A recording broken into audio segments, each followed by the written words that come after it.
ہم سب کے اندر ایک خواہش چھپی ہوتی ہے، وہ یہ کہ ہم دنیا کو وہ دکھائیں جس پر ہمیں سب سے زیادہ فخر ہو۔ تو آج ہم انا کے اسی دلچسپ سفر کو دیکھنے والے ہیں کہ یہ وقت کے ساتھ کیسے اپنی شکل بدلتی ہے۔ دیکھیں، جس چیز پر ہمیں فخر ہوتا ہے وہ تو وقت کے ساتھ بدل سکتی ہے، کبھی دولت، کبھی علم، لیکن اسے دکھانے کی جو خواہش ہے وہ ہمیشہ ہمیشہ ایک جیسی رہتی ہے۔ یہ سمجھیں کہ ہماری فطرت کا ایک بنیادی حصہ ہے۔ تو انا کے اس سفر کا پہلا پڑاؤ کیا ہے؟ وہ جہاں کامیابی کا پیمانہ صرف اور صرف ایک چیز ہے: پیسہ، دولت۔ یہ سب سے عام اور سب سے واضح شکل ہے جو ہم سب دیکھتے ہیں۔ یہ ایک بہترین مثال ہے کیسے دولت جو ہے گفتگو میں اپنی جگہ خود بنا لیتی ہے، چاہے کسی نے پوچھا بھی نہ ہو۔ یہاں اصل مقصد گاڑی کی سیفٹی بتانا تھوڑی ہے، بلکہ اپنی مالی حیثیت کا اشارہ دینا ہے۔ تو اصل بات کیا ہے؟ الفاظ کچھ بھی ہوں، ان کے پیچھے چھپا ہوا پیغام یہ ہے کہ انا کو اپنی دولت کا اشارہ دینا ہے۔ بات حفاظت یا سادگی کی نہیں، بات ہے دکھاوے کی۔ اس سٹیج کی نشانیاں تو بہت ہی واضح ہیں، خاص طور پر آج کل سوشل میڈیا کے دور میں، جہاں ہر خریداری اور ہر لمحے کو دکھایا جاتا ہے۔ یہ رویہ اور بھی عام ہو گیا ہے۔ لیکن پھر ایک احساس جنم لیتا ہے۔ جب یہ سمجھ آتا ہے کہ مادی چیزیں ایک خالی پن کو نہیں بھر سکتیں، تو انا اپنی توجہ کا مرکز بدل لیتی ہے، اور یہی چیز ہمیں اگلے اور زیادہ نفیس مرحلے کی طرف لے جاتی ہے۔ تو اب آتے ہیں دوسرے مرحلے پر۔ یہاں کھیل بالکل بدل جاتا ہے۔ اب کرنسی پیسہ نہیں، بلکہ ذہانت، علم، کلچر، یا کہہ لیں کہ ٹیسٹ بن جاتی ہے۔ دکھاوا پیسوں کا نہیں رہا، اب دکھاوا ذوق کا ہوتا ہے، اور یہ پہلے والے سے کہیں زیادہ سوفیسٹیکیٹڈ ہے۔ یہ جملہ بالکل واضح کر دیتا ہے کہ علمی دکھاوا کیسے کام کرتا ہے۔ اب اہم یہ نہیں کہ آپ نے کیا پڑھا، بلکہ یہ کہ آپ نے کیسے پڑھا، تاکہ برتری کا احساس قائم کیا جا سکے۔ الفاظ کچھ اور کہہ رہے ہیں، لیکن مطلب کچھ اور نکل رہا ہے۔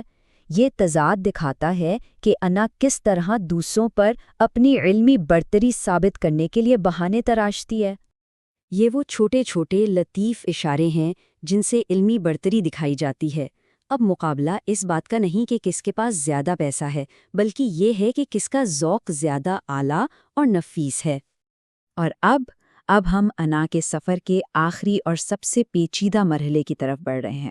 یہ وہ شکل ہے جو سب سے بلند نظر آتی ہے، لیکن اصل میں سب سے خطرناک ثابت ہوتی ہے۔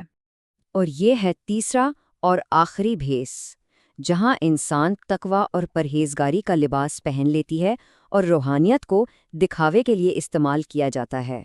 یہ ہے دکھاوے پر مبنی تقویٰ کی پہلی مثال۔ دعویٰ ہے دنیا سے لا تعلقی کا، لیکن عمل اس کے بالکل برعکس۔ الفاظ اور اعمال کا یہی تضاد اس مرحلے کی سب سے بڑی نشانی ہے۔ اور یہ ایک اور کلاسک مثال، دعویٰ یہ کہ میں کسی پر حکم نہیں لگاتا، لیکن فوراً بعد دوسروں پر تنقید شروع۔ یہ خود کو اخلاقی طور پر برتر ظاہر کرنے کا ایک بہت ہی عام طریقہ ہے۔ اور سب سے بہترین مثال، خاموشی کی اہمیت پر ایک لمبا لیکچر دے دینا۔ یہ مزاحیہ تضاد دکھاتا ہے کہ انا تقوی کے بھیس میں بھی بولنے سے باز نہیں آتی۔ اس کیفیت کو کہتے ہیں روحانی تکبر۔ یہ اس لیے خطرناک ہے کیونکہ اسے پہچاننا بہت بہت مشکل ہے۔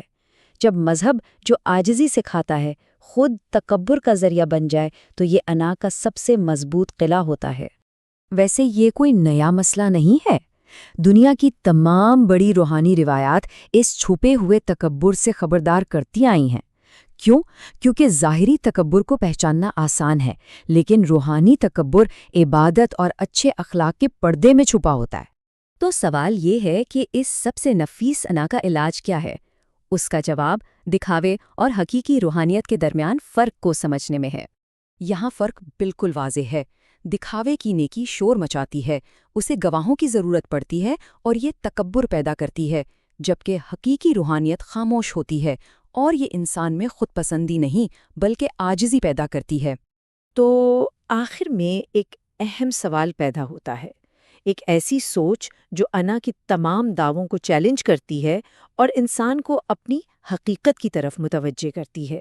اور یہی وہ سوال ہے جو اگر کوئی سچے دل سے خود سے پوچھ لینا تو شاید انا کا ہر قلعہ گرا سکتا ہے، کیونکہ یہاں دکھاوے کی کوئی گنجائش نہیں بچتی، صرف اور صرف سچائی باقی رہ جاتی ہے۔